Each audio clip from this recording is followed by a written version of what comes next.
কলকাতার উত্তর প্রান্তে গঙ্গার ধারে একটি পুরনো শ্মশান, লোকমুখে তার নাম কালীবিল শ্মশান। সন্ধ্যার পর সে পথে কেউ যায় না, কারণ সেখানে নাকি মাঝরাতে শঙ্খধ্বনি শোনা যায় আর জ্বলে ওঠে নীল আগুন। এক সন্ধ্যায় আমার কাছে এলেন হরিপদবাবু। মুখ ফ্যাকাশে, কণ্ঠ কাঁপছে।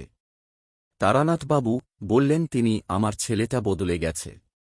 রাত হলেই শ্মশানের দিকে টানে ওকে। চোখ দুটো যেন ওর নয়। তারানাথ তান্ত্রিক চুপচাপ সব শুনলেন। চোখ আধখোলা, মুখে রহস্যময় হাসি। বললেন, আজ অমাবস্যা, আজ রাতেই চলুন। রাত 12টায় আমরা পৌঁছালাম কালীবিল শ্মশানে।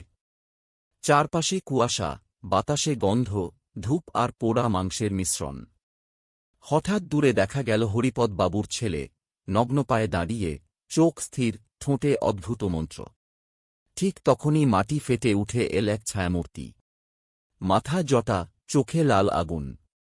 আমি ভয়ে জমে গেলাম। তারানাথ তান্ত্রিক শান্ত গলায় বললেন, তুই ব্রহ্মদৈত্য, জীবিতকে ছেড়ে দে। ছায়ামূর্তি হেসে উঠল, হাসি নয়, যেন হাড় ভাঙার শব্দ।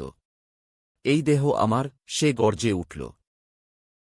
তারানাথবাবু তখন ত্রিশূল আঁকলেন বাতাসে, ছিটিয়ে দিলেন গঙ্গাজল। শুরু করলেন ভৈরবী মন্ত্র। মুহূর্তে আকাশ কেঁপে উঠল, নীল আগুন নিভে গেল। এক বিকট চিৎকার, আর ছায়ামূর্তি মিলিয়ে গেল অন্ধকারে।